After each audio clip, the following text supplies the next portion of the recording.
Thank you for waiting. I finished checking your adventurer handbook. Here are your commission rewards. We have no other urgent commissions on the books at present. Thank you for all your hard work lately. Perhaps you two could consider taking a vacation. Amazing! Paimon never thought we'd end up having downtime and not cry. Things were pretty hectic when we first got here. Everywhere you looked, it was either the wild hunt causing chaos or the Fatui stirring up trouble. It felt like this whole region was one giant slime in a barrel, ready to go boom at any moment. Sure have. Things were looking pretty dicey, but in the end, we managed to turn it around. Whoa! Paimon just got deja vu! Oh, that's right. It's because we've done this like a million times now. Ah, yes. Are you two aware that the Moon Prayer Night is soon to take place? Oh, yeah! Llama told us that was coming up soon. Wait, why do you mention it, though? Do people in Nasha Town celebrate it, too? Paimon thought it was just for moon goddess worshippers. You're partially right. Most people in Nasha Town just see the festival as an opportunity to do business. They do not concern themselves with the religious element. The festival was first celebrated by the Frost Moon Scions. On this day, they would wear moon prayer blossoms and celebrate the birth of the moon goddess through song and dance. They would also prepare food and handicrafts and give them as gifts to others. Over time, it became Nodcry's most lively festival. Oh, sounds like fun! Great! Well, in the meantime, since Catherine doesn't have any commissions for us, let's focus on some personal business instead. When we first got here, you mentioned that this was where your spaceship landed? We didn't get to follow up on it at the time, because we got wrapped up in that whole rare situation, but now we can finally start investigating it properly. Well, there's a saying Paimon's heard around these parts, which goes, if you lift up a rock, you'll find something you weren't looking for. By that logic, you'll never find what you're looking for while you're searching, but the moment you stop looking, it'll jump right out at you. Could be worth a try though, right? Anyway, Paimon suggests we focus on other stuff we want to do for now, and just keep an ear out for spaceship-related intel as we go.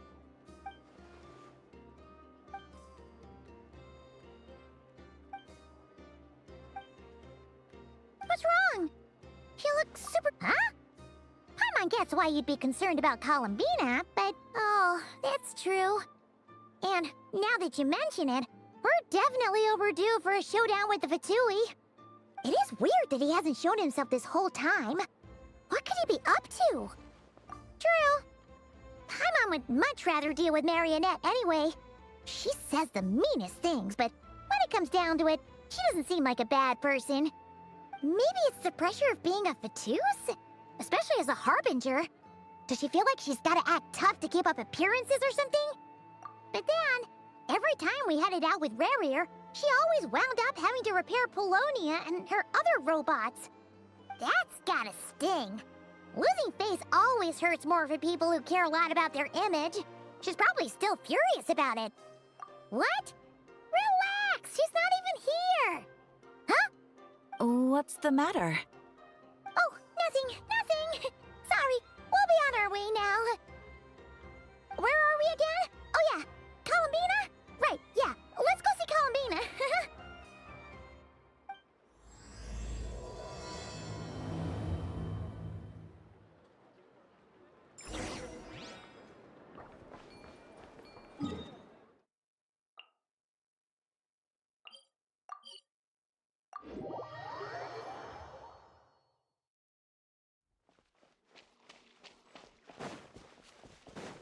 Scatter!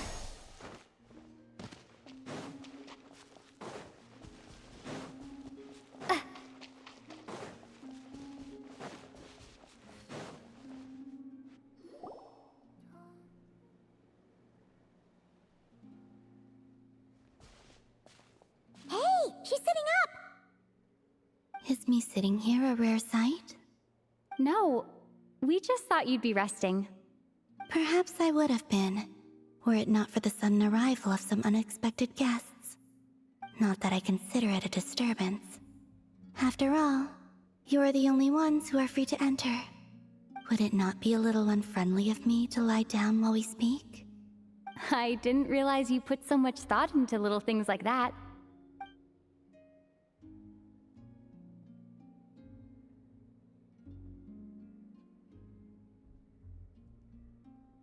Only sometimes. There have been moments lately where I think about you and your companions. They are warm, mysterious, and cozy memories. Very few of my past memories are anything like that. They say that travelers return home bearing bags full of souvenirs. But my luggage was empty, and I believed it would stay that way. Return home? So, you're still planning on returning to the moon? Yes. This planet continues to reject me, reminding me that I do not belong here. If I remain into that, there will come a day that I disintegrate. And I don't mean reduced to dust, or turned into food for the flowers. I mean, I will cease to exist entirely. Alright then. Well, we're sure gonna miss you. But it sounds like we'll have to say goodbye. How do you intend to return? The moon prayer night is soon to arrive. On that day, the moon will be closest to Devat. The Kuvaki in this land will reach its peak at that time. I merely need to grasp the tide, and with relatively little effort. Oh, Paimon gets it! It'll work like a slingshot! You make it sound like she's gonna get blasted up to the moon. If I did that, I suspect I would crash into the false sky. I will be using a much gentler approach. But I do like the analogy. It's fun. You see? She gets Paimon's sense of humor. In the blink of an eye, the time has come to part ways. It does feel that way, doesn't it? Time seems to fly fastest when you are enjoying it. I have always thought of myself as a wanderer on this earth, and it has never expressed any desire to keep me here. Yet, just as I plan to depart, it tugs at my arm. Is this a gesture of affection? Or is the world mocking me? Oh. Were you hoping I can answer that? Yes. You are a traveler, so you must have a lot of experience in this area. Then, what I would say is, enjoy the moment. That's right! Don't overthink it! Happiness is happiness and joy is joy! The point is to enjoy it, not analyze it! I see. Then what I would say is, even though I am very tired right now, I am still happy. I can't tell from the tone of your voice. Oh, really? You don't think I sound happy? I'm just kidding. I could tell you were in a good mood today from the moment we saw you. Ah, a joke. Albeit not a funny one. Anyway, I assume you're here about you-know-what. Give me your hand. Actually, it's not that. There's something else we wanted to discuss with you. Oh, then, do you still want to give me your hand? Or not? Sure.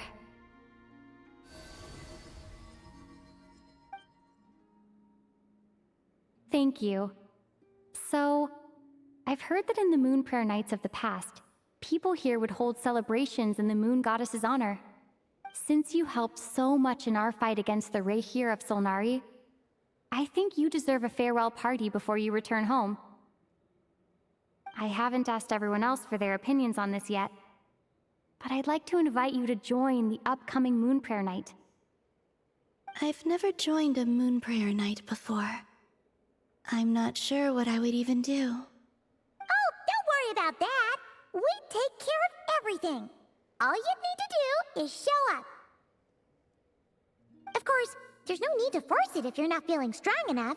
It's just This kind of felt like a golden opportunity.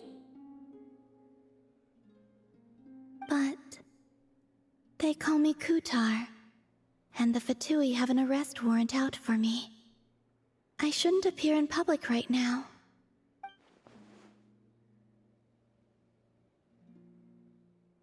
I'll make it work. You have my word. Yeah, we got your back. Well, she does. Paimon's actually not too sure what she's planning. All right, if you're sure. I will not refuse your invitation. I suppose it wouldn't hurt to pack a few more sights from this world into my suitcase before finally learning what my homeland looks like. Oh, if you see Lauma, please tell her that my answer to the question she asked me is neither yes nor no. Rather, it is, there is no need. That was kinda cryptic, but sure. Guess it's between the two of you. We'll pass along the message. Bye for now.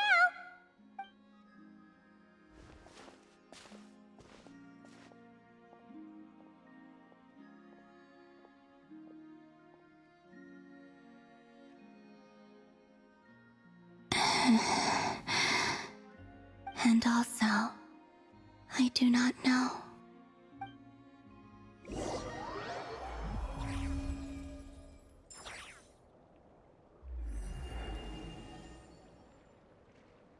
Since she's agreed to join the festival, let's go see who... Lauma's gotta be the person most familiar with the Moon Prayer Night. We should start with her. Also, what exactly is your plan to keep her safe? Not sure yet. I'll figure something out. What? Are you serious? And Paimon even gave you her vote of confidence back there! When did you become so sneaky?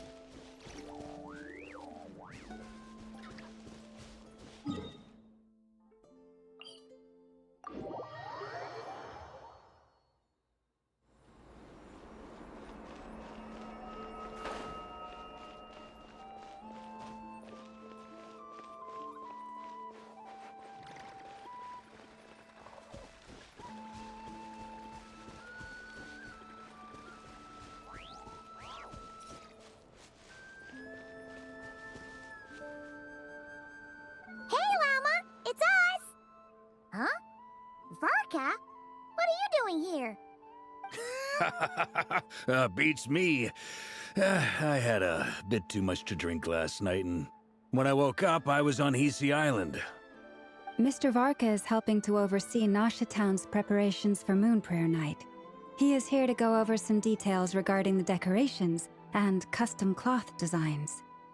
Right, yeah, that too. What do you mean, that too?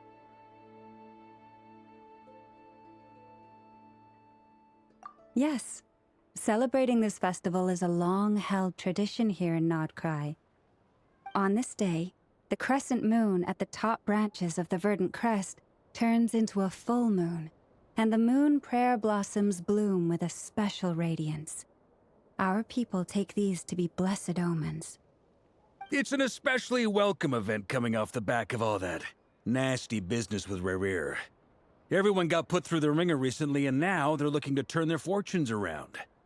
The big shots in town all agree that a big, lively celebration is just what we need to rebuild people's faith in this place. No wonder Catherine said that people weren't so bothered about the religious element. That's right. It's become more of a local custom by this point. The celebrations have little to do with whether the religious stories behind this event are true or not. Even the Frost Moon Scions are eagerly awaiting the coming of Moon Prayer Night, despite now knowing that their past beliefs were founded on a falsehood. That's fair. It's a bit like the Lantern Ride in Liyue. It's a chance for people to enjoy themselves, not debate the existence of the Adepti. Oh, one other thing! We just went to see Columbina. We went ahead and invited her to take part in the festival this time. Hope it's okay. Wait, so... you mean she agreed to it? Huh. That's quite a surprise. Then I suppose that she intends to return to the moon on that day. Oh, yeah! It's kind of a complicated process, but basically, it's like a slingshot. I understand. In truth, I had a feeling that she might make such a decision. Well, if Kutar has decided to participate in the festival, we should prepare accordingly. Yeah, exactly. She was saying how it could be risky for her to show her face in public. We were wondering if there was any way we could hide her. Unfortunately, the people who carved the statues did an excellent job of capturing her likeness. It will be very challenging to hide a goddess whose face everyone is so familiar with. Darn! We may have bitten off more than we can chew here.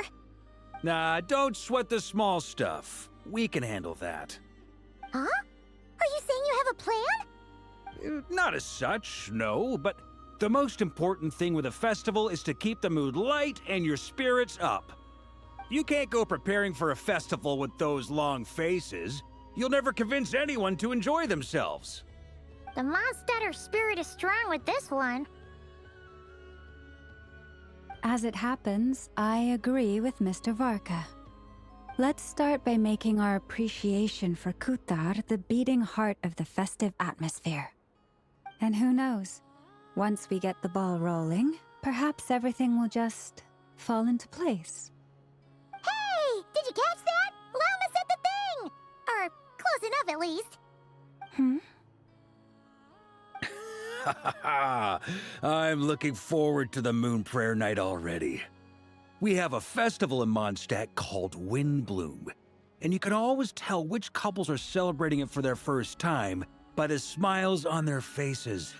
Big, beaming smiles like their whole face is glowing. And I have a feeling we'll get to see that same smile on the Moon Goddess's face at this festival. Not quite the same, surely. Anyway, I'll take care of business in the city, but I'll have to leave the decor up to you and the Frost Moon Scions. No one else can capture that traditional aesthetic quite like you guys. But lastly, there's the final key element that brings the festival to life. Companionship.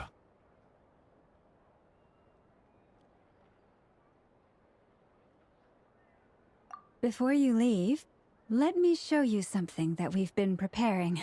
Mr. Varka had asked to see it already, so you may as well tag along. Also, I have some further questions about Kutar's decision.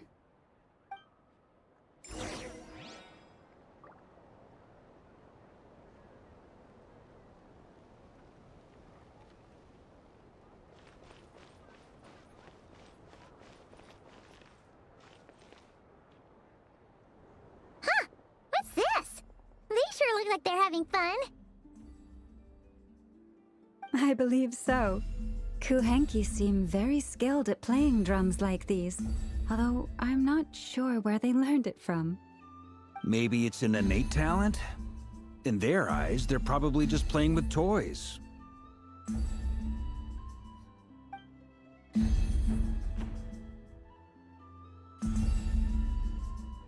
Wanatar! You want to play too? Yeah. She looks more confused than anything. Maybe we can teach her next time if we get the chance.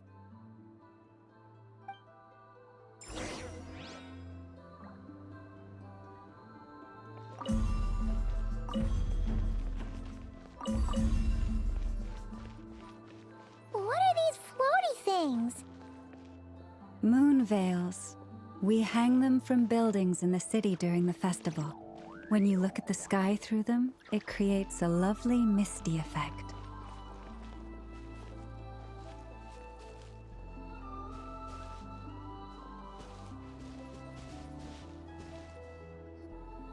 Everyone seems hard at work. They are preparing items for Moon Prayer Night. For instance, the sculpture being made over here, Mr. Varka and I were just finalizing the details of where it will be placed. Ah, there she is. I didn't know the finished article would be so large. Not to worry, though. All the necessary arrangements have been made. Just let me know once it's ready, and I'll get some people to ship it over. You have my thanks. And over here, we are preparing a very traditional confection. Oh, look at all these colors! It looks great! Can Paimon try one? Of course. I have a feeling you'll like it a lot. You bet! Sweets and treats are Paimon's favorite! If you included those in the Feast of the Moon, I bet Paimon would have joined the Frost Moon Scions by now. There will also be verdant crests like this present in Nasha Town during the festival. The timing of Moon Prayer Night is not completely set in advance. We make a rough estimate, then observe the changes in the verdant crests and moon prayer blossoms to guide us. As such, the wait itself is a fun feature of this particular festival.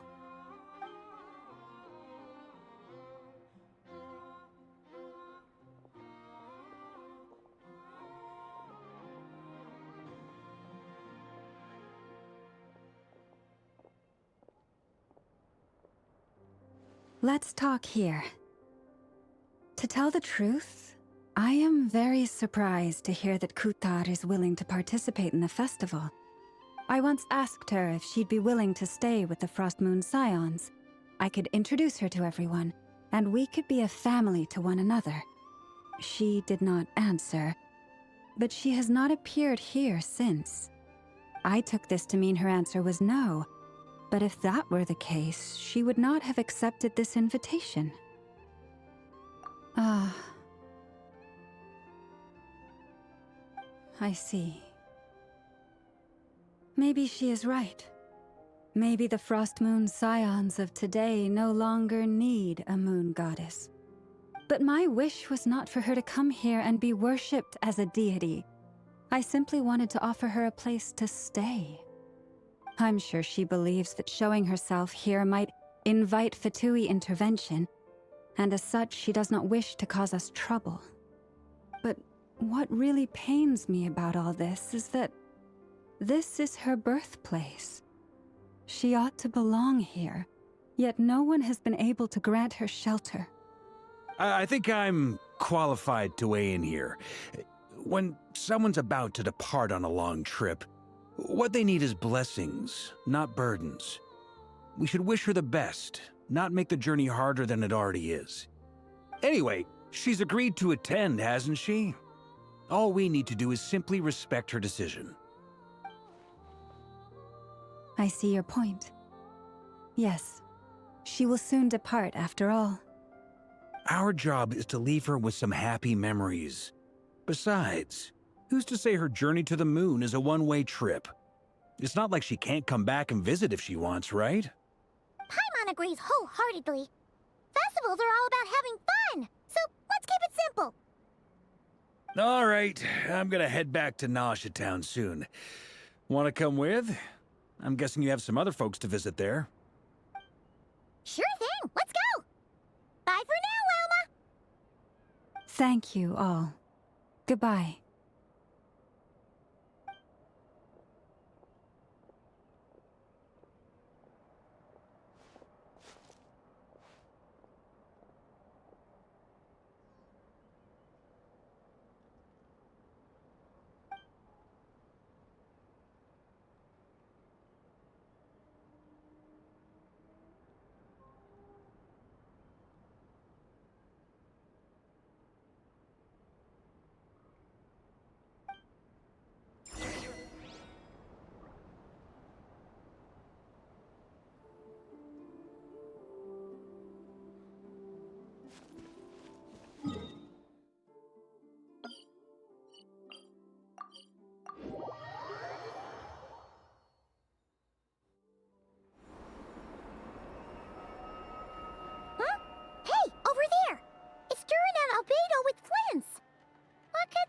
Chatting about?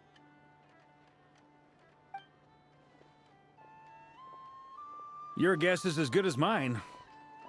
Ah, Grand Master, and the Traveler and Paimon. Hello there. It's been a while. Perfect. We have some new volunteers for our investigation.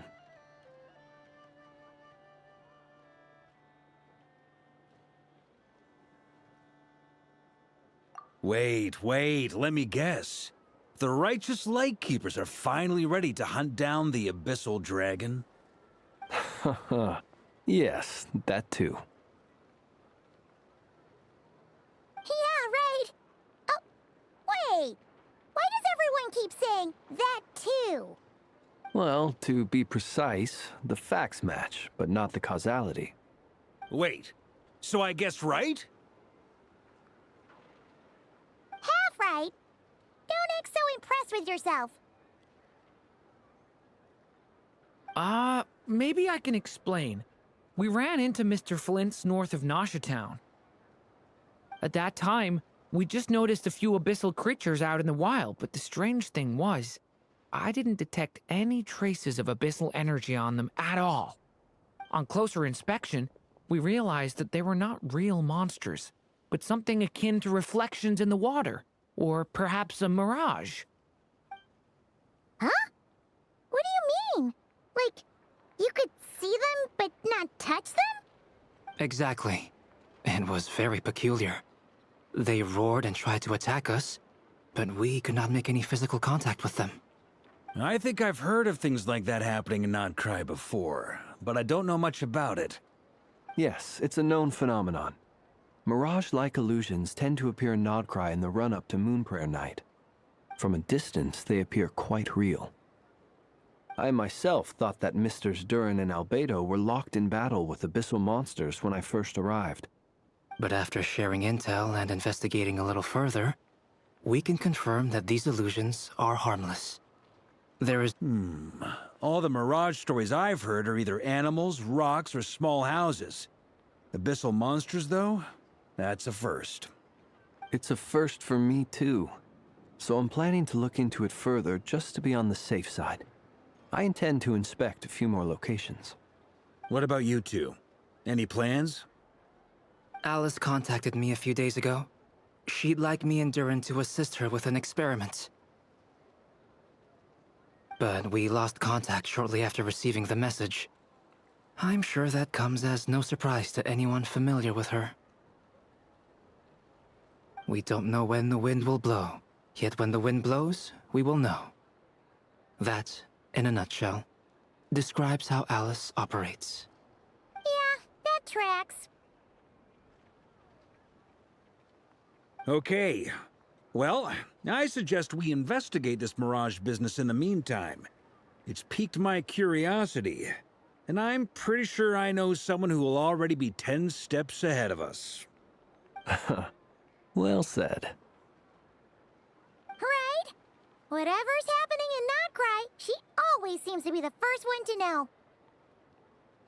Let's go see what she knows. We can invite her and her staff to the festival while we're at it.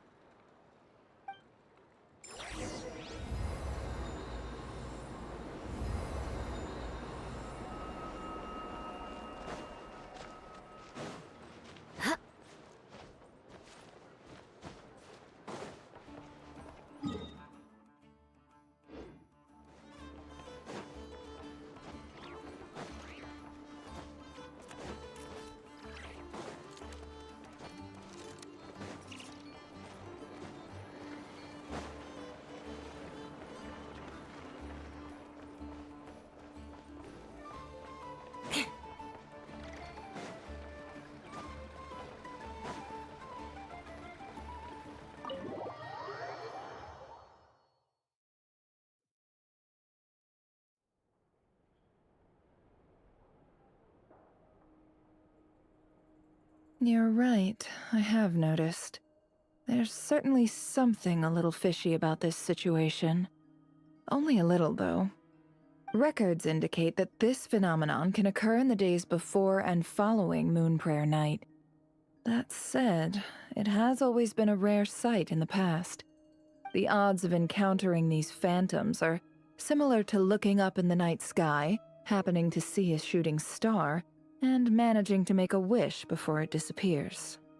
But this time, either everyone's getting lucky, or they're appearing far more frequently than usual. Yehoda's out gathering intel as we speak. In the meantime, let me check off some points of interest. First, the Abyss. The ones we saw seem to be abyssal monsters. Indeed. But we have identified one location where many more of them have made an appearance. And not just monsters, but human phantoms too. Given the scale and nature of the phantoms, it's almost as if someone's last memories are coming to life. Or perhaps the memories of multiple people. Oh. So you mean the phantom monsters are hunting down the phantom humans? Exactly. The phantoms can interact with each other, but we have no means of intervening. In addition, some of the human phantoms would seem to be from the very distant past. This is clear both from the clothing they wear and the stories they tell. They claim to be from Hyperborea, a name which I've heard from Lauma before. If this is true, it means they must be from 6,000 years ago. Did Paimon hear that right? 6,000 years? It sounds like this merits further exploration. That'd be a big help. I'll leave it with you, Albedo. My knowledge of ancient history is non-existent. I used to doze off every time the pre-Knights of Favonius era came up in class. It's quite a miracle that you were able to understand these phantoms' speech, given how long ago they lived. I suppose you're right. But I'll leave the archaeologists to ruminate over that conundrum. As an intelligence broker, my sole interest is in the value of the information I gather. Which, in this case, hopefully means earning myself some good favor with our dear Lady Moonchanter. So calculating. Whew, this intel broker logic always catches Paimon by surprise. Sounds to me like we could split the work up. I think the abyssal phenomenon is best left to Albedo, Flints, and me. Agreed. It coincides with my duty as a lightkeeper. For my part, I'd like to understand the abyss better. Even a little knowledge would go a long way. This is certainly a rare opportunity to study the abyss. But even rarer, perhaps, is the chance to make contact with the ancients. The Curatorium will take the lead on investigating the Hyperboreans. We put in the work to learn what we know so far. It seems only fair that we get some quantity of exclusive intel. That just leaves our trusty team of 2 unassigned.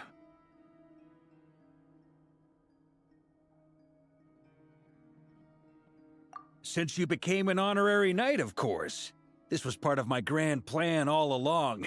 Ha ha ha! Oh yeah, by the way, we managed to convince Columbina to come to the Moon Prayer Night celebrations. Would you and Yehoda like to join too? She agreed to that? Huh. Quite an achievement. Never underestimate the traveler, I guess. I'd be happy to join. No point shutting myself inside when the streets are all decked out.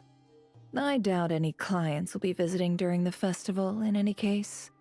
And Yehoda loves a party, so I'm sure she'll jump at the opportunity.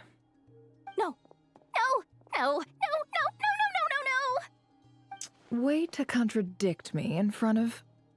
Wait, no, that's not what I have bad news, boss. So many people. All right, everyone inside, quick!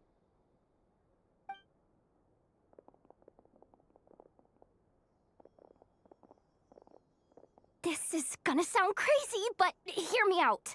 I saw one of those phantoms at Star Sand Shoal, and it was some sort of flying ship.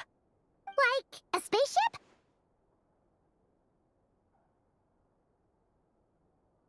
That's gotta be the one you came to Tibet in. You said you saw the same thing through the moon marrow, right? Huh? You already know about it? Ugh, I thought I was gonna blow people's minds. Turns out I'm the last to find out. Wait, back up. You came here in a spaceship? Ah, now my mind is blown! What's it like on the inside? Was it like flying through space? Ah, I want to know everything! Yep, exactly. Huge discovery. You're the best. Second best intel broker in the world. After your boss, of course. Wow. Really? Well, I don't know if I'm all that, but... I guess that decides where we're heading next. Come on, don't look at me like that. I know the spaceship doesn't have anything to do with me, but you don't want to leave me as the only one twiddling my thumbs, do you? Please? Fair enough. You can tag along. In that case, let's meet back here to discuss our findings once we're done. I wish everyone a productive investigation. You too.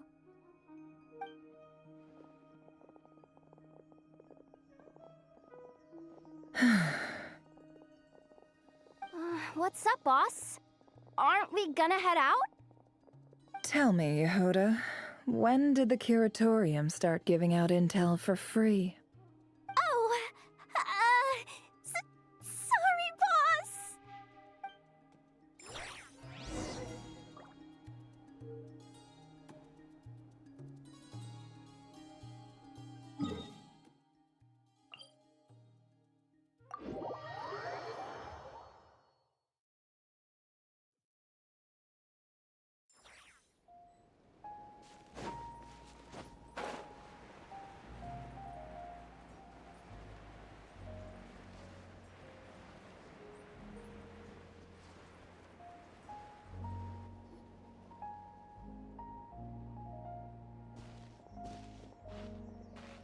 Wow, what do you know? Yehoda was right on the money. This Phantom really is your spaceship. But that's so weird. Why would it show up here? Is it some kind of projection? Or a ghost?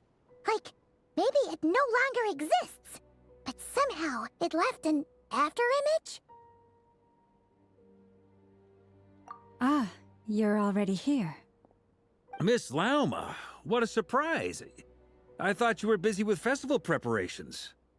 I was, until one of our people informed me that a strange sight had appeared at Starsand Shoal. No one's ever seen something quite like this before. I thought I should see it for myself. Same here. Oh, so we heard that these things appear around the festival period. Any idea why that is? Unfortunately not. We have very limited information about them, since they can't be interacted with. And no human phantoms have ever made an appearance before now. The most we've been able to deduce is that these sightings appear to be connected to the increase in Kuvaki energy around this time. Yeah, seems like that's all we can do. This is all so confusing. Allow me to lend you a hand.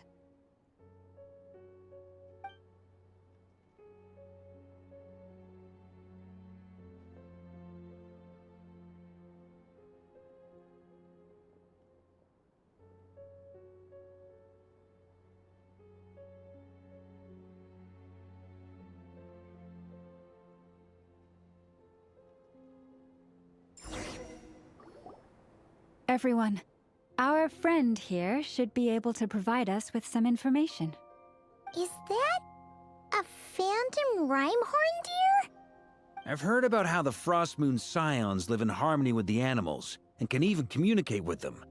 That's coming in handy now, for sure. Okay. Yes, I understand. Then how about this?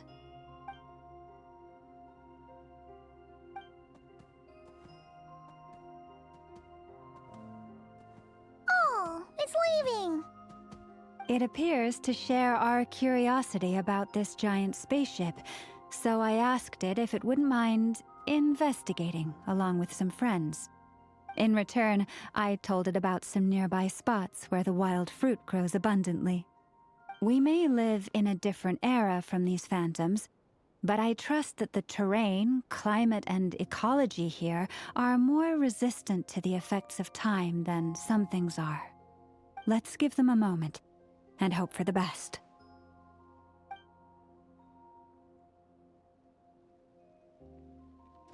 All back together? Must have been a lot of fruit. Indeed. Now let me ask them some questions.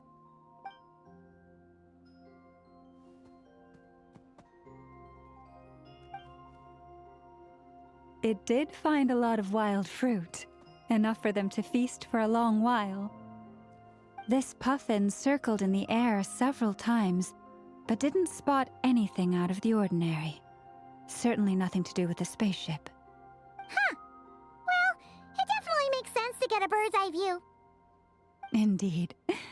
Other than that, I was also thinking that the world these phantoms see is also different from ours. Oh, I get what you mean. The wild fruit exists in both times and spaces, but there might also be things that only exist in that space-time, which we can't see. Good point. Great thinking, Lauma. Blunthorn rhinos can use kuvaki to shift great rocks, but this one says it couldn't get that ship to budge by even an inch.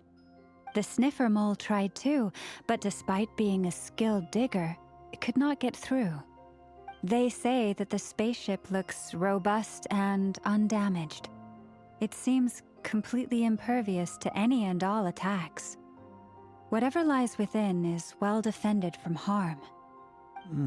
So, just like us humans, there was nothing they could do about this spaceship either. Yes, still, they deserve our thanks. We are grateful for all your efforts, dear friends. Now go, and enjoy your feast. I've noticed some other human phantoms gathered nearby. Come on, let's go talk to them.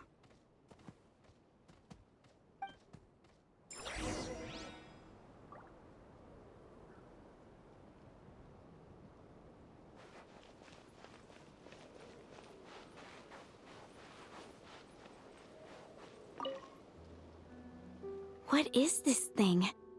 I've never seen it move, and there's no way to get inside.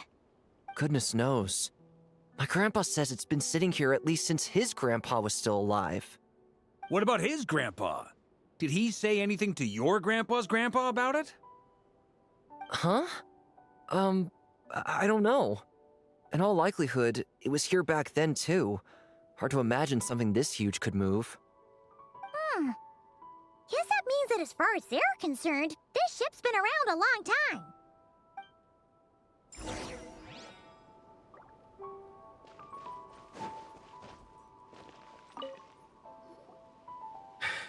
Come on, brothers. If we can get even a small chunk off of this thing, it's gotta be worth a fortune. Today is the day we strike it rich. Huh?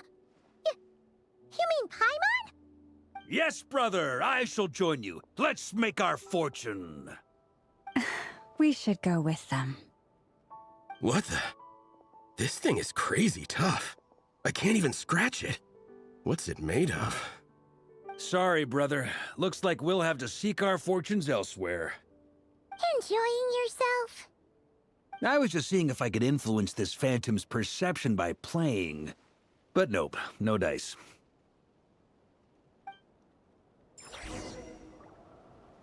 I'm sure we're all starting to build up an idea of what's going on here now that we've spoken to some of the people.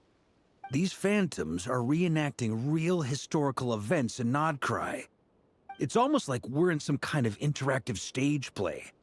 We can talk to the actors, but the plot is fixed, and we can't influence it. It makes sense. History is set in stone. The objective facts of the past cannot be changed. Paimon totally thought you were just goofing around earlier. But actually, you were doing some serious investigating. Of course I was. Anyway, at this point, I think we're forced to conclude that although the Phantom spaceship is right there in front of us, we aren't going to learn much about it from these people.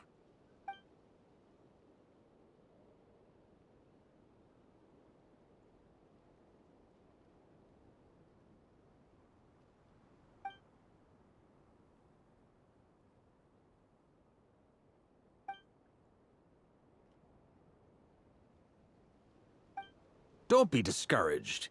If nothing else, this is proof of the ship's existence. And think about it. So many people tried to hack their way inside, but no one could get the door open. It's made of very tough material. To me, that says that we'll either find the ship itself or the story behind it. It's just a matter of time. Huh. Every now and then, when Varka gets serious, he actually does seem like Grandmaster material for once.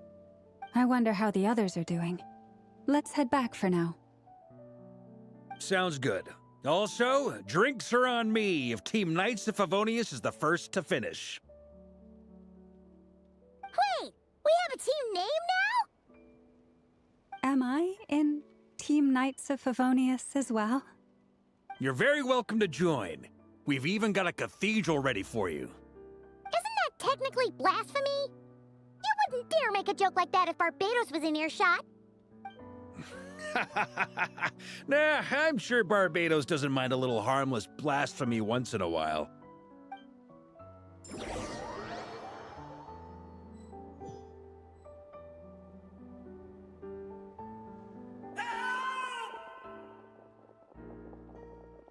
Oh, no! Get away! Oh.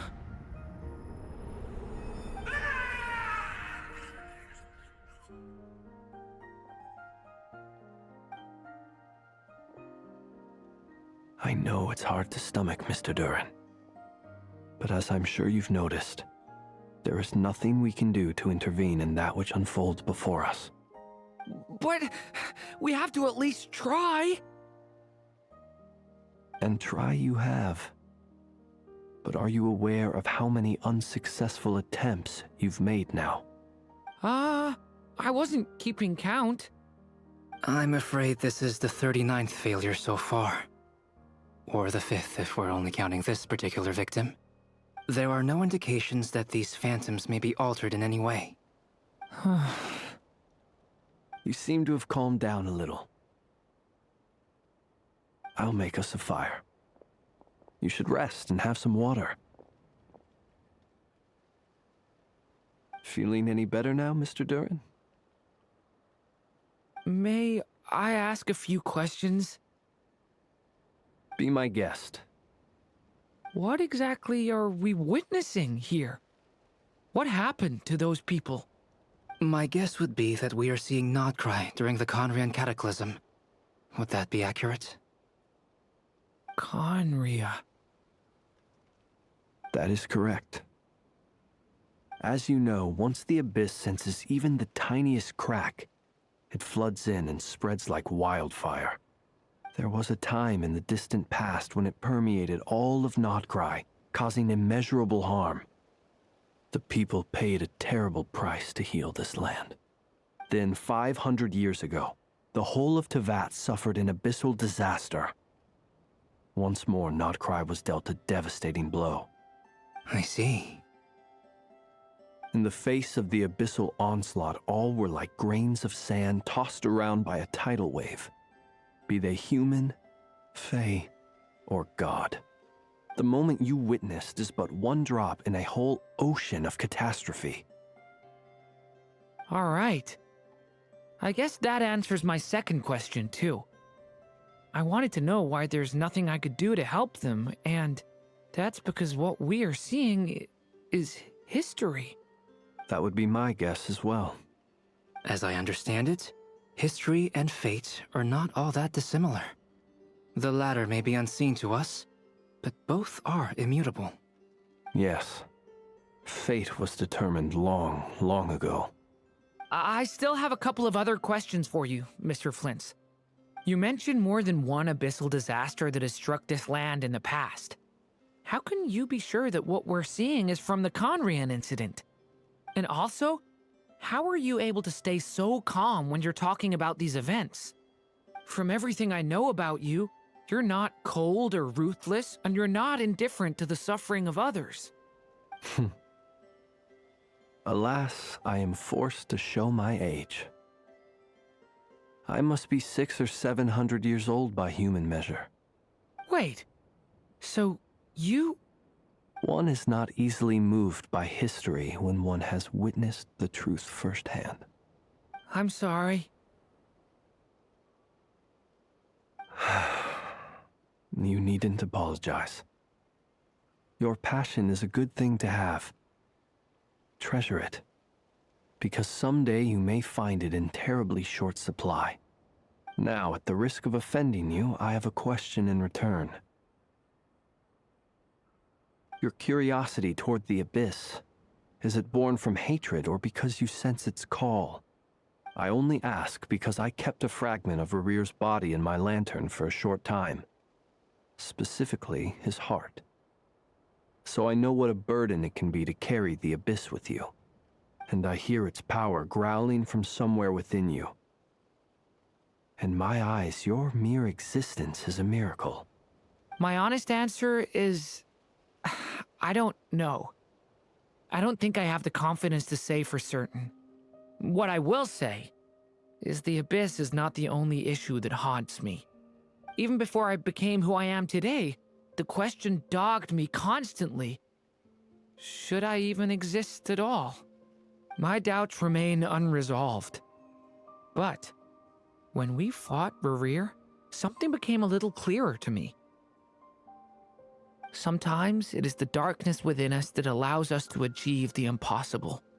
I certainly got the sense from your 39 attempts that you were trying to achieve the impossible.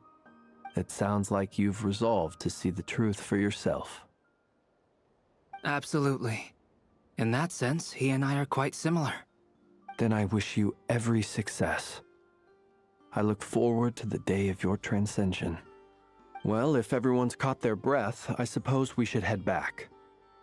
Oh, and one last thing. I'd appreciate if you kept our discussion about history a secret.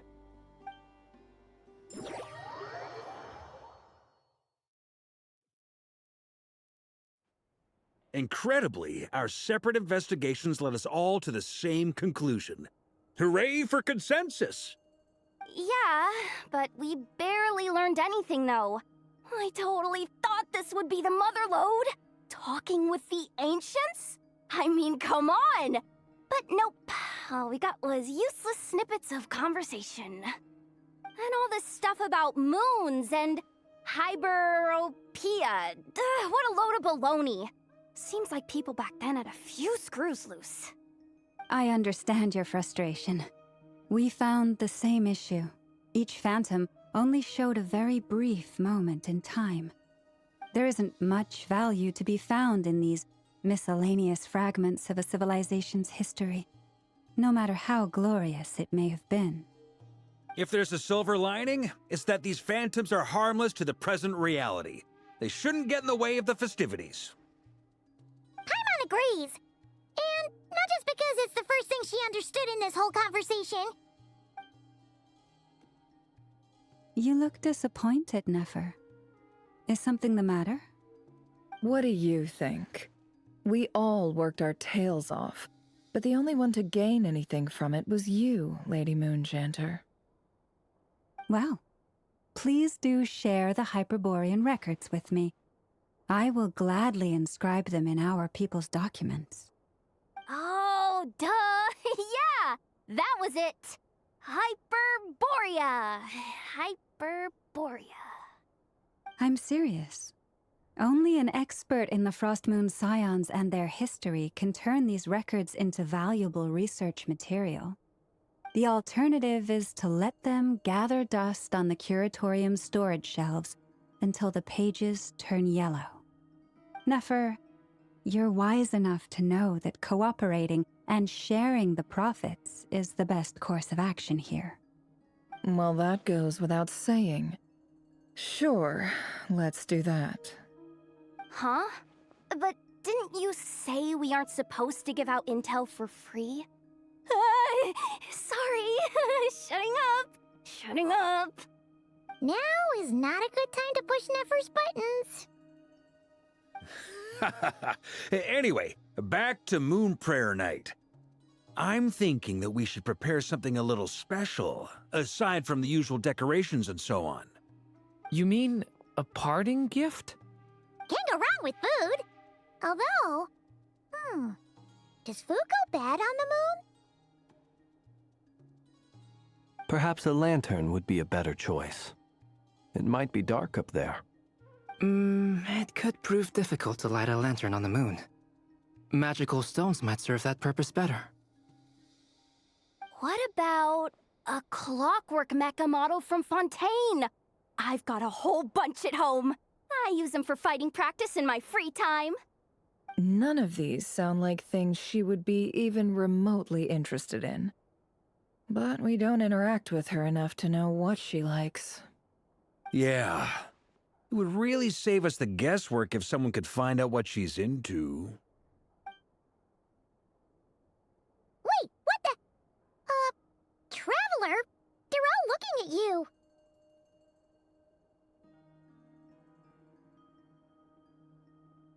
Great! Haha, problem solved. Now, I need to stop by Dory's. Gonna need her help sourcing a bunch of stuff for the festival. Then let's leave it there for now.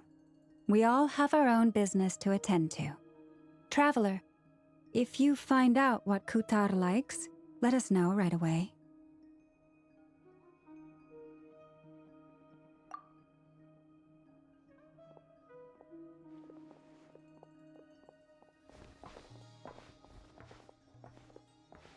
Is something the matter?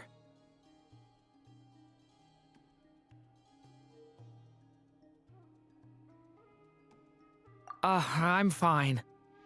It's just... I'm still feeling a little rattled after witnessing the horrors of the Abyss. But it's okay. This is something I have to work through. I'll be all right. Thanks for your concern. Well, don't put too much pressure on yourself. If you ever feel like something's wrong, physically or mentally, we're here to talk.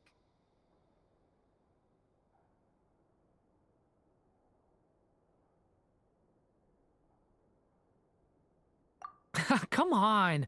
Stop treating me like a kid.